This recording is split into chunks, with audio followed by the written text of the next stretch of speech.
밀실 야담을 방문해 주셔서 너무나 감사합니다. 좋아요와 구독은 저에게 큰 힘이 됩니다. 그럼 오늘의 이야기 시작하겠습니다.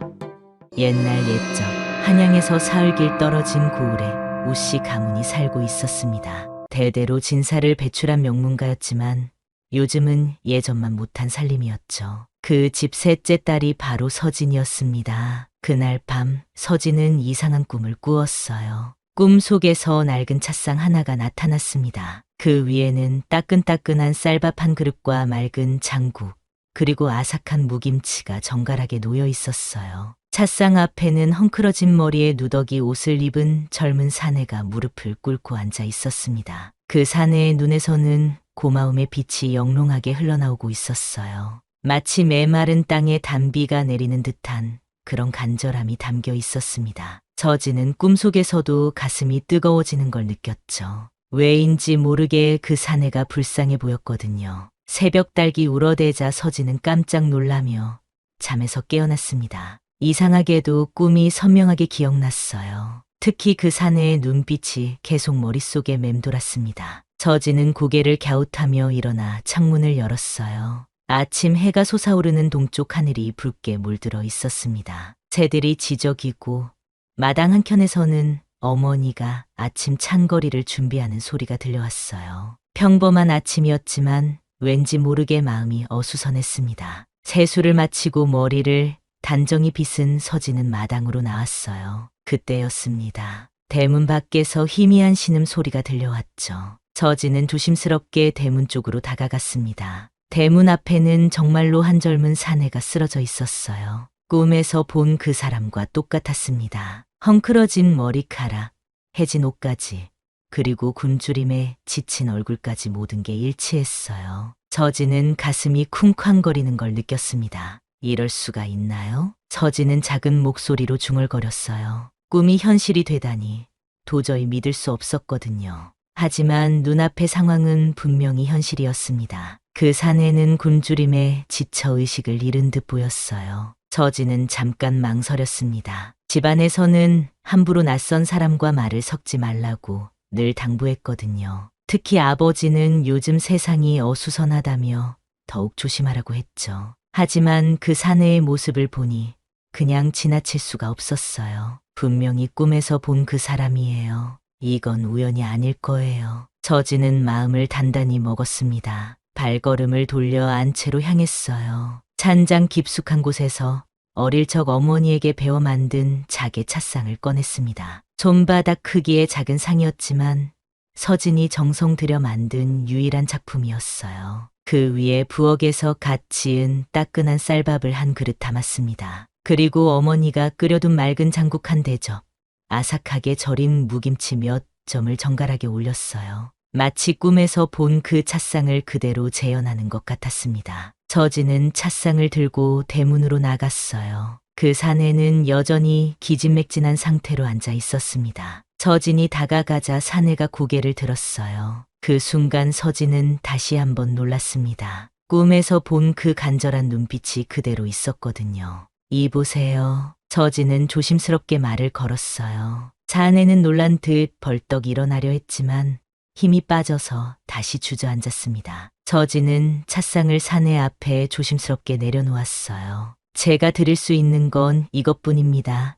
여긴 보는 눈이 많아요. 어서 멀리 가서 드세요. 사내는 잠시 말을 잇지 못했습니다. 그 작은 찻상 위에 차려진 밥상을 바라보며 눈시울이 붉어졌어요. 마치 하늘에서 내린 선물을 받은 것처럼 고마워했습니다. 아씨의 은혜를 어찌 갚아야 할지 모르겠습니다. 사내는 깊이 절을 올렸어요. 서진은 괜히 부끄러워져서 고개를 돌렸습니다. 그리고는 서둘러 대문 안으로 들어갔어요. 뒤에서 사내가 감사 인사를 올리는 소리가 들렸지만 서진은 돌아보지 않았습니다. 한참 뒤에 조심스럽게 담장 너머로 내다보니 사내는 이미 사라지고 없었어요. 정말 꿈이 현실이 되었네요. 서진은 가슴이 두근거리는 걸 느꼈습니다. 그 사내가 누구인지 어디서 왔는지 전혀 알 수 없었지만 왠지 모르게 다시 만날 것 같은 예감이 들었어요. 그날 이후로 서진은 그 사내 생각을 자꾸만 하게 되었습니다. 그 젊은 사내의 이름은 이태경이었습니다.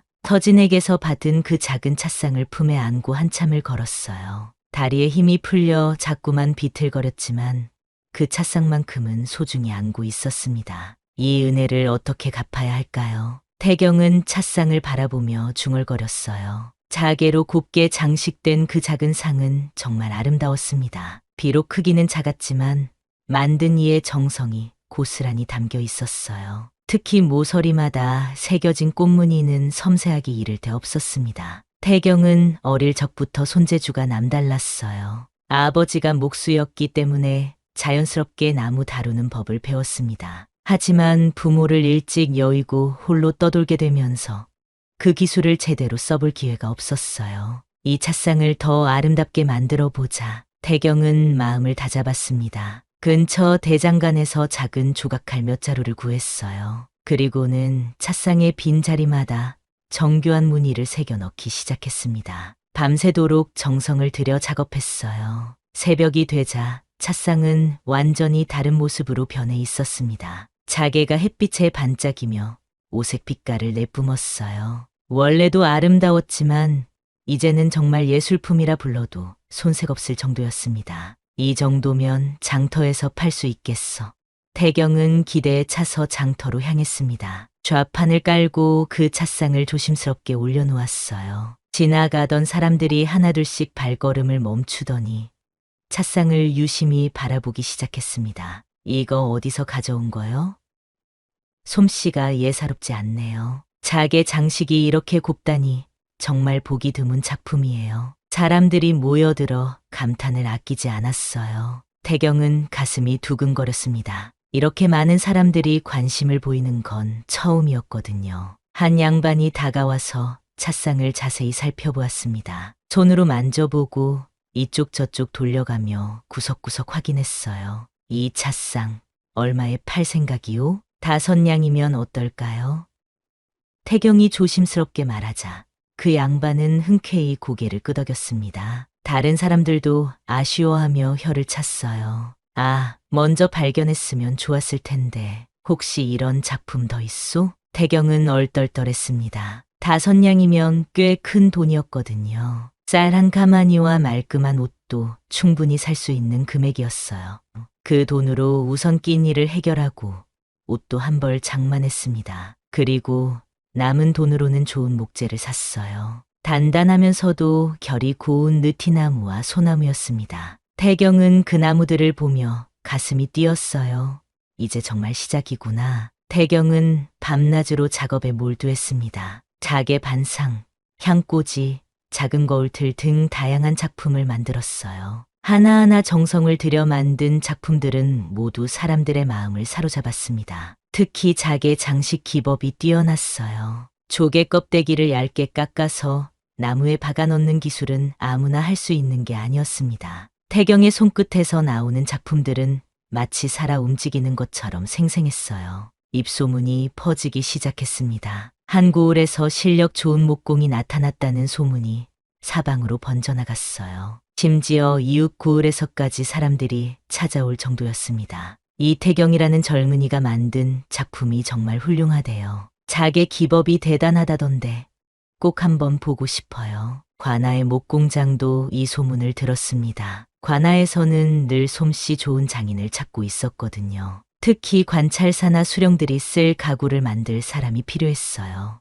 어느 날 관아의 목공장 우두머리가 직접 장터로 나왔습니다. 태경의 작품을 보고는 깜짝 놀랐어요. 자네 이 솜씨가 어디서 나온 거요? 어릴 적부터 아버지께 배웠습니다. 그 아버지는 어디 계시오? 돌아가셨습니다. 목공장 우두머리는 안타까워하며 고개를 저었어요. 그러면서도 태경의 실력은 높이 평가했습니다. 자네 같은 인재가 이런 곳에서 혼자 일하기엔 아깝소. 우리 관아에서 함께 일해보지 않겠는가? 태경은 한참 고민했어요. 관아에 들어가면 안정적인 일자리를 얻을 수 있었습니다. 하지만 동시에 자유롭게 작업하기는 어려워질 것 같았어요. 무엇보다 서진을 다시 만날 기회가 줄어들 것 같아서 망설여졌습니다. 며칠 전부터 장터에 나올 때마다 혹시나 하고 둘러보았지만 서진의 모습은 보이지 않았거든요. 한편으론 이런 기회가 다시 올 수 없단 걸 알았기에 쉽게 결정을 내릴 수 없었어요.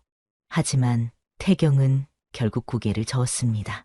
저진에게 받은 그 작은 찻상이 인생을 완전히 바꿔놓은 것입니다. 태경은 다시 한번 가슴 깊이 감사의 마음을 새겼어요. 언젠가는 그 아씨를 다시 만나서 이 은혜를 갚아야지. 한 달 뒤 서진은 오랜만에 장터에 나왔습니다. 어머니가 명주실을 사오라고 심부름을 시켰거든요. 서진은 마음 한편으로 혹시나 하는 기대를 품고 있었어요. 그날 이후로 계속 그 산의 생각이 났기 때문입니다. 혹시 다시 만날 수 있을까요? 서진은 장터를 한 바퀴 돌아보았어요. 평소와 다름없는 풍경이었습니다. 곡물 파는 좌판, 생선 파는 곳, 옷감 파는 곳까지 모든 게 그대로였어요. 하지만 그 사내의 모습은 어디에도 보이지 않았습니다. 서진은 살짝 실망했어요. 그래도 명주실은 사야 했기 때문에 발걸음을 옮겼습니다. 옷감 파는 곳에서 어머니가 부탁한 명주실을 골라 샀어요. 심부름을 마치고 돌아가려는데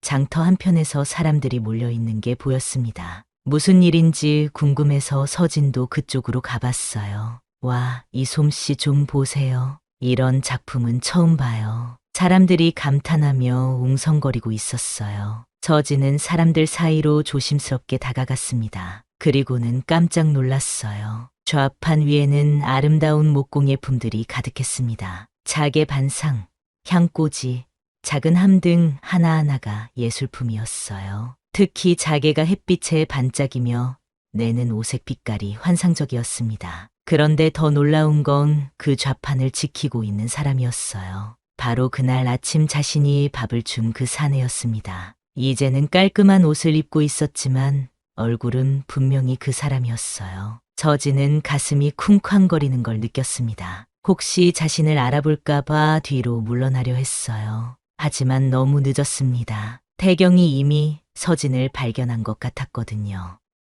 혹시 태경이 조심스럽게 다가왔어요. 서진은 얼굴이 빨갛게 달아올랐습니다. 사람들이 많은 곳에서 낯선 남자와 말을 섞는 건 좋지 않았거든요. 혹시 며칠 전에 찻상과 밥을 주셨던 그 아씨가 맞으시죠? 태경의 목소리는 간절했어요. 서진은 어쩔 줄 모르고 고개만 끄덕였습니다. 태경은 반가워하며 소반 하나를 조심스럽게 꺼냈어요. 그때 그 찻상이 이렇게 다시 태어났습니다. 서진은 눈을 크게 떴어요.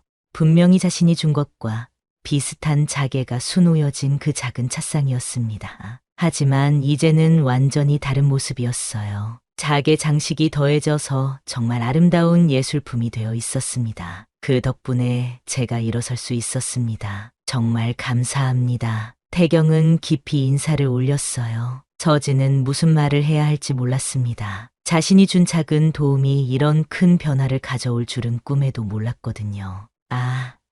아니에요. 제가 한 건 별거 아니에요. 서진의 목소리는 작았어요. 주변 사람들이 자꾸 쳐다보는 게 부담스러웠습니다. 태경도 그 분위기를 눈치챘는지 한 발 물러났어요. 죄송합니다. 사람들이 많아서 불편하셨겠어요. 아니에요. 그런데 정말 모든 게 다 잘 되신 모양이네요. 서진은 좌판 위의 작품들을 둘러보며 말했어요. 태경의 솜씨가 정말 뛰어나다는 걸 한눈에 알 수 있었습니다. 아직 갈 길이 멀지만 그래도 예전보다는 나아졌어요. 모든 게 아씨 덕분입니다. 태경은 진심으로 고마워하고 있었어요. 서진은 괜히 뿌듯한 마음이 들었습니다. 자신의 작은 선의가 이렇게 좋은 결과를 낳다니 정말 기뻤거든요. 하지만 오래 머물 수는 없었어요. 집에서 기다리고 있을 어머니 생각이 났습니다. 그럼 이만 가봐야겠어요.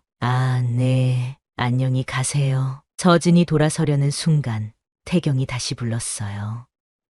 아씨. 서진은 뒤를 돌아봤어요. 태경은 망설이는 듯 하더니 작은 향꽂이 하나를 꺼냈습니다. 이걸 받아주세요. 작은 마음입니다. 아니에요. 이런 걸 어떻게 받아요. 부탁입니다. 아씨의 은혜에 보답하고 싶어요. 태경의 간절한 표정에 서진은 결국 향꽂이를 받았어요. 손바닥 크기의 작은 향꽂이였지만 자개 장식이 정말 아름다웠습니다. 감사합니다. 서진은 향꽂이를 품에 안고 재빨리 그 자리를 떠났어요. 뒤에서 태경이 배웅하는 인사 소리가 들렸지만 돌아보지는 않았습니다. 집으로 가는 길, 서진은 자꾸만 그 향꽂이를 들여다봤어요. 정말 정교하고 아름다웠습니다. 무엇보다 그 사내의 진심이 느껴졌어요. 정말 착한 사람이에요. 서진은 마음이 따뜻해졌습니다. 그런데 동시에 조금 걱정도 됐어요. 자꾸 그 사내 생각을 하게 되는 자신이 이상했거든요. 이러면 안 되는데 서진은 고개를 저었어요. 자신에게는 감춰둔 비밀이 있었습니다. 그 비밀 때문에 아무와도 가까워질 수 없었거든요. 하지만 마음 한편으로는 그 사내를 다시 보고 싶다는 생각이 계속 들었어요. 서진에게는 말 못할 고민이 하나 있었습니다. 바로 자신의 사주였어요. 20살이 되던 해 점술가가 서진의 사주를 보고는 깜짝 놀랐습니다. 이 사주는 너무나 기구하다. 남편을 3세나 죽일 팔자로다. 그 말을 들은 부모님은 경악했어요. 아무리 예쁘고 착한 딸이라 해도 이런 사주를 가진 여자를 며느리로 받아줄 집은 없을 것 같았거든요. 서진아, 이 일을 어쩌면 좋겠느냐. 어머니는 밤새 울먹이며 걱정했어요. 아버지도 한숨만 깊어졌습니다. 서진 역시 충격이 컸어요. 다른 집 딸들처럼 시집가서 아이 낳고 행복하게 살고 싶었는데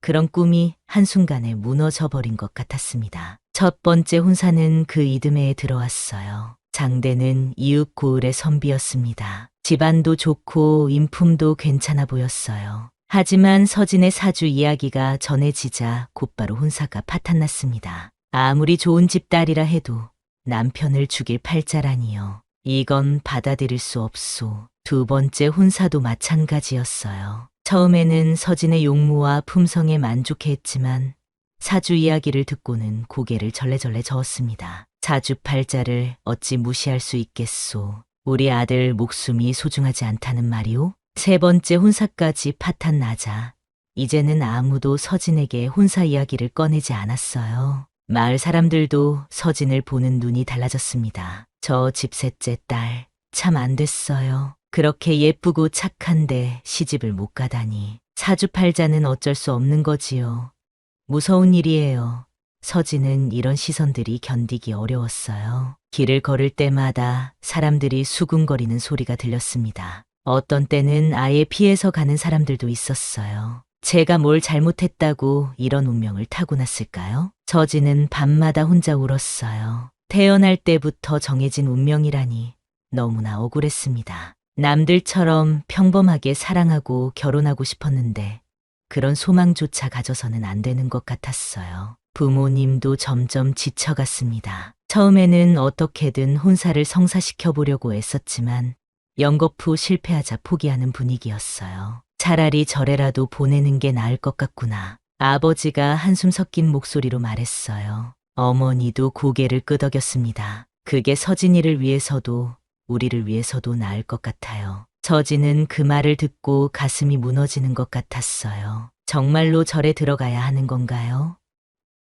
평생 외롭게 살아야 하는 건가요? 2계절만 더 기다려보고 그때까지 혼사가 안 들어오면 절로 가겠어요. 서진은 마지막 결심을 했어요. 23이 된 지금 더 이상 부모님께 짐이 되고 싶지 않았습니다. 그런 서진에게 태경과의 만남은 정말 특별했어요. 하지만 동시에 두려웠습니다. 혹시 태경에게 마음을 주게 되면 그 역시 불행해질까봐 걱정됐거든요. 내가 누군가를 좋아해서는 안 돼요. 그 사람만 불행해질 뿐이에요. 서진은 애써 마음을 다잡았어요. 태경이 준 향꽂이를 보며 가슴이 따뜻해지는 것도 잠깐 곧 현실을 떠올렸습니다. 그분은 좋은 사람이에요. 그런 분이 나 때문에 해를 당하면 안 되지. 서진은 향꽂이를 서랍 깊숙이 넣어두었어요. 그리고 다시는 장터에 나가지 않기로 결심했습니다. 태경을 만나면 자꾸 마음이 흔들릴 것 같았거든요. 하지만 마음은 뜻대로 되지 않았어요. 밤마다 태경의 모습이 떠올랐습니다. 그 간절한 눈빛, 고마워하던 표정, 그리고 정성스럽게 만든 향꽂이까지 모든 게 생생했어요. 왜 저에게 이런 시련을 주시는 건가요? 서진은 하늘을 원망했어요. 평생 혼자 살아야 한다는 건 받아들일 수 있었습니다. 하지만 이렇게 마음을 흔드는 사람을 만나게 하는 건 너무 잔혹했어요. 어머니는 서진의 변화를 눈치챘어요. 요즘 딸이 자꾸 멍하니 있는 시간이 많아졌거든요. 서진아, 무슨 걱정이 있느냐? 아니에요, 어머니. 별일 없어요. 서진은 애써 평상시처럼 행동했어요. 하지만 속으로는 끊임없이 갈등했습니다. 태경을 다시 보고 싶은 마음과 피해야 한다는 이성 사이에서 방황했어요. 절에 들어가면 이런 마음도 사라질까요? 서진은 점점 절로 가는 나를 앞당기고 싶어졌어요. 이대로 계속 있으면 태경에게 마음을 빼앗길 것 같았거든요. 그렇게 되면 그 역시 자신의 기구한 운명에 휘말릴지도 모른다는 생각이 들었습니다. 태경은 새로운 생활이 시작되었습니다. 관아의 목공장의 우두머리가 또 그를 찾아온 것이었어요. 손이 부족하다며 다시 한번 제안을 하러 온 것이지요. 태경은 이번엔 그 제안을 받아들였습니다. 관아의 목공장은 훨씬 큰 규모였어요. 수십 명의 장인들이 각자의 솜씨를 뽐내며 일하고 있었습니다. 이태경이라고 하지? 내가 여기 목공장 우두머리 김철수다. 그리고는 관아에서 하는 일들을 자세히 설명해 주었습니다. 여기서는 관찰사님이나 수령님들이 쓸 가구를 만든다. 품질이 최고여야 해. 조금이라도 허술하면 곤란하지. 태경은 고개를 끄덕였어요. 관아 일이라는 게 보통 일이 아니라는 걸 잘 알고 있었습니다. 실력뿐만 아니라 정성과 책임감도 필요했어요. 처음 며칠은 간단한 일부터 시작했습니다. 나무를 다듬고 연장을 정리하고 선배 장인들을 도와주는 일이었어요. 하지만 태경은 불평하지 않았습니다. 이런 기초 작업도 중요하다는 걸 알고 있었거든요. 일주일 뒤 드디어 태경에게 첫 번째 작품을 만들 기회가 주어졌어요. 관찰사님이 쓸 작은 서한이었습니다. 작에 장식을 넣어서 품격 있게 만들어 보거라. 우두머리의 당부를 받고 태경은 정성껏 작업에 들어갔어요. 서진에게서 받은 찻상을 만들 때처럼 마음을 다해 조각했습니다. 며칠 뒤 완성된 서한을 본 사람들은 모두 감탄했어요. 이런 솜씨는 처음 봐요. 작의 기법이 정말 뛰어나네요. 관찰사님도 직접 보시고는 크게 만족해했습니다. 이 젊은이 앞으로 기대가 되는구나. 태경의 실력이 인정받으면서 점점 중요한 작업을 맡게 되었어요. 관아의 주요 가구들을 담당하게 되었고 다른 관아에서도 주문이 들어오기 시작했습니다. 하지만 태경의 마음 한편에는 늘 서진이 있었어요. 바쁜 일상 속에서도 자꾸만 그녀가 떠올랐습니다. 장터에서 만났던 그 순간이 계속 생각났어요. 아씨는 잘 지내고 계실까요? 태경은 때때로 장터 쪽을 바라보며 그런 생각을 했어요. 다시 만날 수 있을지 궁금했습니다. 하지만 관아 일이 바빠서 장터에 갈 시간은 없었어요. 한 달이 지나고 두 달이 지났습니다. 태경은 이제 관아에서 없어서는 안 될 사람이 되었어요. 실력도 인정받고 대우도 좋아졌습니다. 하지만 왠지 마음 한구석이 비어있는 것 같았어요. 어느 날 우두머리가 태경을 불렀습니다. 태경아, 이번에 큰 일이 하나 들어왔다. 어떤 일인가요? 우씨 가문에서 가구를 주문했어. 진사댁이니까 정성껏 해야 한다. 태경은 가슴이 뛰었어요. 우씨 가문이라니 혹시 서진의 집은 아닐까요? 하지만 우씨 성을 가진 집이 한둘이 아니라서 확신할 수는 없었어요.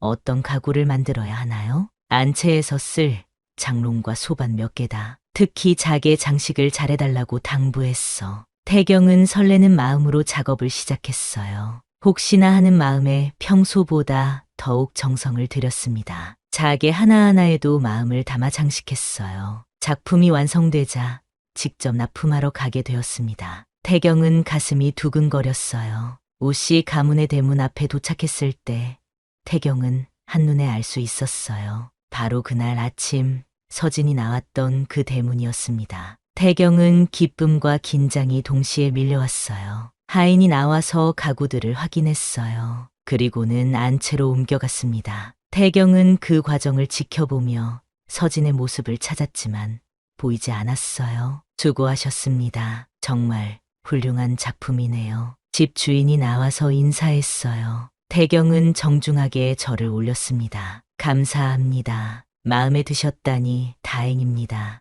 앞으로도 좋은 인연이 되었으면 좋겠소. 주인의 말에 태경은 가슴이 뛰었어요. 하지만 결국 그날은 서진을 보지 못하고 돌아가야 했어요. 태경은 아쉬운 마음으로 관아로 돌아갔습니다. 언젠가는 다시 만날 수 있겠죠.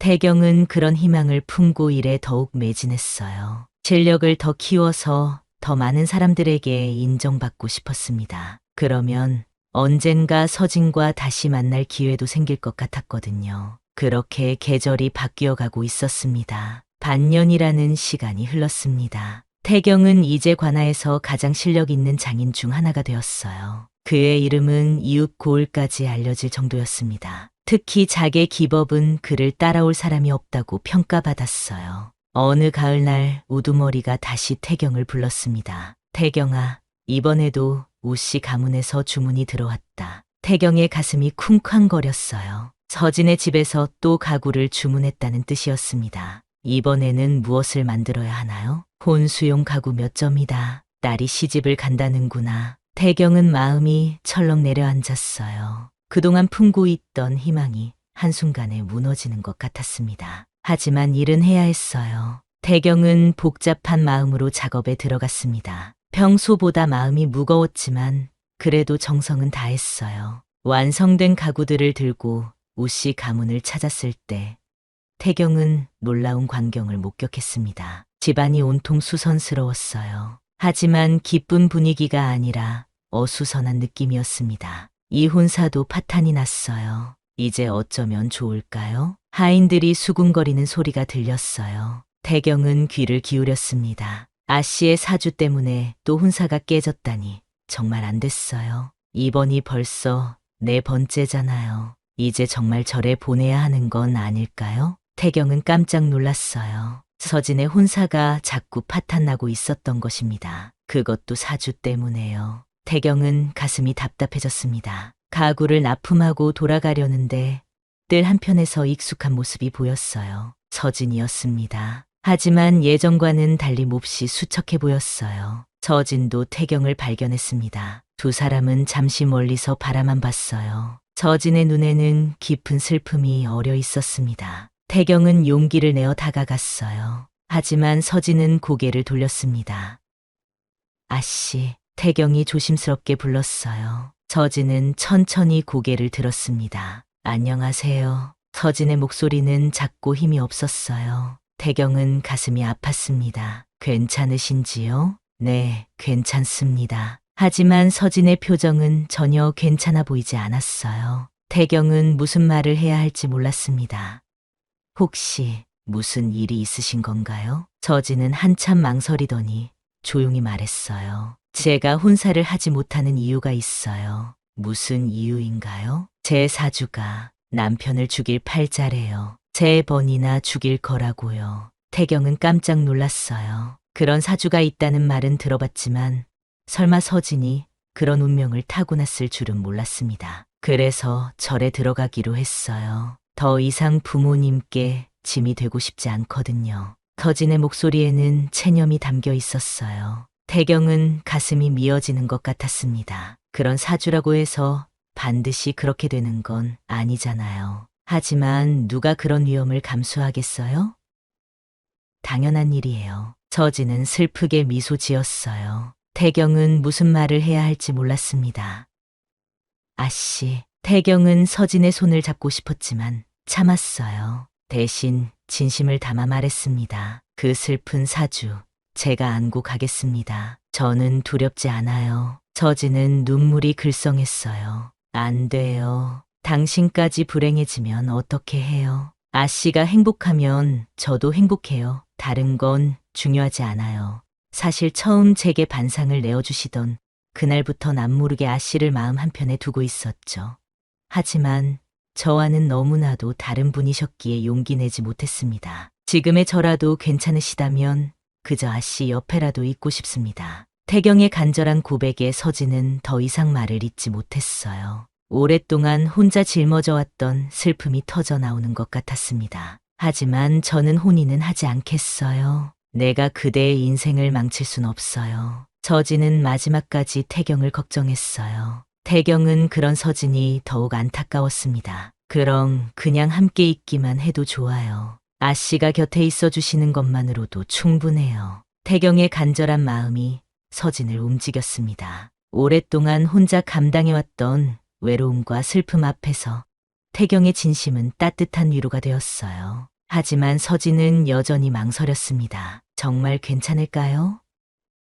저 때문에 다시 불행해지는 건 아닐까요? 아씨가 제 곁에 있어 주시는 게 가장 큰 행복이에요. 태경은 단호하게 말했어요. 서진의 사주가 어떻든 상관없었습니다. 그저 그녀와 함께 있고 싶을 뿐이었어요. 하지만 서진의 결심은 확고했습니다. 문서상의 혼인은 올리지 않겠어요. 그저 함께 살아가는 사람으로 곁을 지키겠어요. 서진은 끝까지 태경을 지키려 했어요. 정식 혼례를 올리면 태경도 자신의 기구한 운명에 휘말릴까봐 두려웠거든요. 태경은 서진의 마음을 이해했어요. 그래서 더 이상 강요하지 않았습니다. 함께 있을 수 있다는 것만으로도 감사했어요. 그럼 제가 아씨를 지켜드리겠어요. 평생 곁에서 보살피겠어요. 그렇게 두 사람은 조용히 마을을 떠났습니다. 식도 올리지 않고 누구에게도 알리지 않았어요.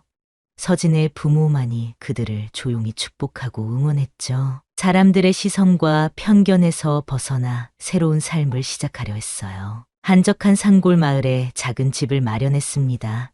태경은 관아에서 나와 그곳에서 목공 일을 계속했어요. 서진은 비록 정식 부인은 아니었지만 누구보다 현모양처로 태경을 내조했습니다. 밥을 챙겨주고 옷을 꿰매주고 집안을 정돈하며 따뜻한 보금자리를 만들어 갔어요. 오늘은 무슨 작품을 만드실 거예요? 제가 차를 우려드릴게요. 정성껏 만드세요. 서진의 세심한 배려 덕분에 태경의 작품은 더욱 빛이 났어요. 마음이 편안해지니 손끝에서 나오는 작품들도 예전보다 훨씬 아름다웠습니다. 특히 태경이 만드는 찻상은 정말 예술품이었어요. 서진을 보며 영감을 얻어 만든 작품들은 한 점 한 점이 걸작이었습니다. 자개가 햇빛에 반짝이며 내는 빛깔은 마치 서진의 미소를 닮아 있었어요. 이 찻상은 정말 아름다워요. 마치 살아있는 것 같아요. 마을 사람들이 태경의 작품을 보고 감탄했어요.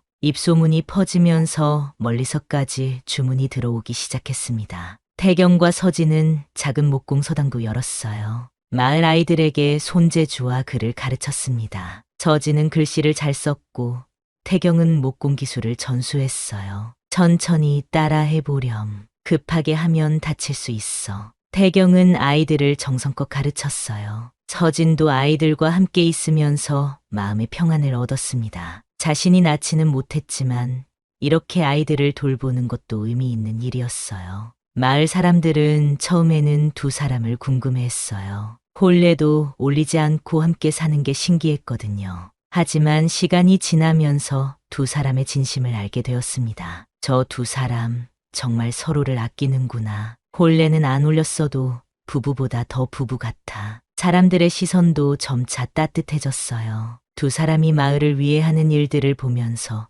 존경하게 되었습니다. 어느 날 마을에 점술가가 찾아왔어요. 우연히 서진의 사주를 보게 된 점술가는 깜짝 놀랐습니다. 이상하다. 이 사주가 왜 이렇게 변했지? 무슨 말씀이세요? 원래는 남편을 죽일 팔자였는데 지금은 남편을 살리는 팔자로 바뀌었네. 점술가의 말에 서진은 믿을 수 없었어요. 그런 일이 있을 수 있나요? 타고난 팔자는 있지만 사주도 자신하기 나름이지요. 바뀔 수 있어요. 서진은 가슴이 뜨거워졌어요. 이제는 걱정하지 마세요. 오히려 남편에게 큰 복이 될 거예요. 점술가의 말을 들은 서진은 눈물이 났어요. 오랫동안 짊어져 왔던 짐이 내려지는 것 같았습니다. 그날 밤 서진은 태경에게 그 이야기를 했어요. 정말인가요? 태경은 서진을 꼭 안아주었어요. 처음부터 걱정하지 않았어요. 그대가 그저 내 곁에 있어주는 것만으로도 충분했거든요. 두 사람은 더욱 행복한 나날을 보냈어요. 비록 정식 혼례는 올리지 않았지만 마음으로는 진정한 부부였습니다. 계절이 바뀌고 또 바뀌면서 태경과 서진의 이야기는 멀리까지 퍼져나갔습니다. 특히 태경이 만드는 찻상에 대한 소문은 온 나라를 돌아다녔어요. 서진 찻상이라고 불리는 그 작품들 말이야. 정말 신비로운 아름다움이 있다더라. 그 찻상을 쓰는 집마다 집안이 번창한다고 하던데 사람들은 태경의 작품을 서진 찻상이라고 불렀어요. 서진의 이름이 직접 알려지지는 않았지만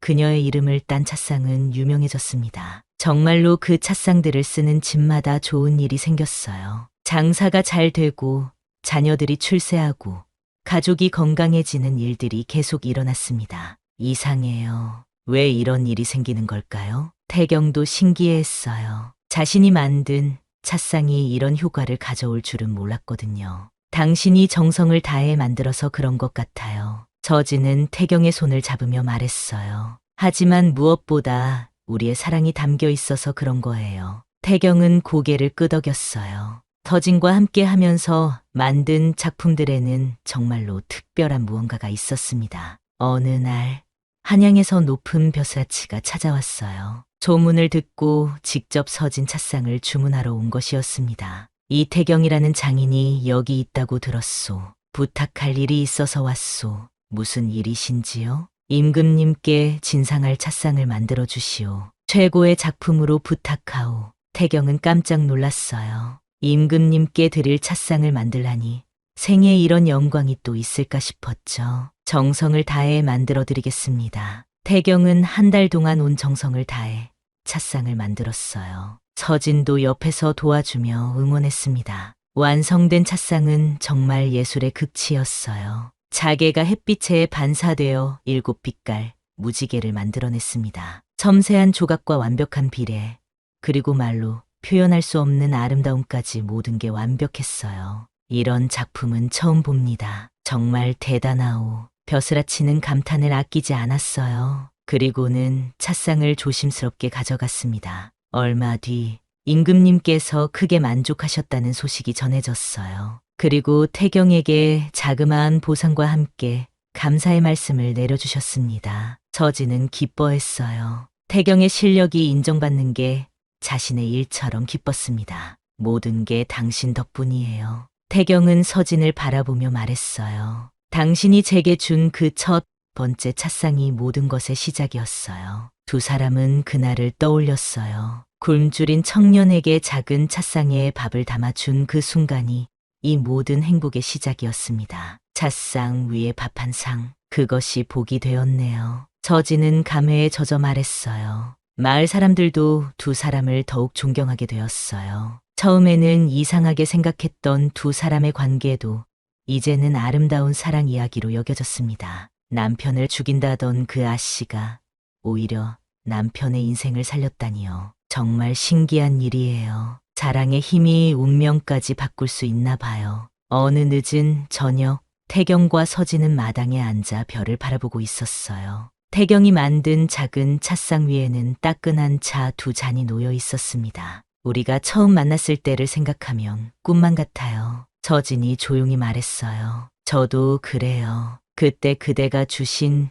그 밥 한 상이 제 인생을 완전히 바꿔놓았어요. 복은 받은 자가 갚는 것이 아니라 돌려주는 것이에요. 서진의 말에 태경은 고개를 끄덕였어요. 작은 정성과 손길이 때로는 수천 양보다 귀한 법이죠. 두 사람은 서로를 바라보며 미소 지었어요. 비록 정식 혼례는 올리지 않았지만 마음으로는 진정한 부부였습니다. 그들의 사랑은 아름다운 찻상이 되어 온 세상에 복을 전해주고 있었어요. 하늘의 별들도 두 사람을 축복하는 듯 더욱 밝게 빛나고 있었습니다. 찻상 위에 놓인 차에서는 향긋한 김이 피어올라 마치 두 사람의 행복을 하늘로 전하는 것 같았어요. 그렇게 태경과 서진의 아름다운 사랑 이야기는 오늘까지도 사람들의 입에서 입으로 전해지고 있습니다. 작은 선의가 큰 복으로 돌아온다는 교훈과 함께 말이에요.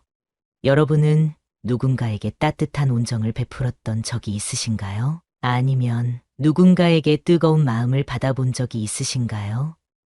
서진이 그 굶주린 청년에게 건넨 건 작은 찻상 위에 밥 한 상이었어요. 하지만 그 안에 담긴 마음은 결코 작지 않았습니다. 진심 어린 배려와 정성이 고스란히 담겨 있었거든요. 가끔은 차갑고 버거운 삶 속에 이런 마음들을 만나는 것만으로도 참 행복한 인생으로 느껴집니다. 오늘도 함께 해주셔서 감사드립니다.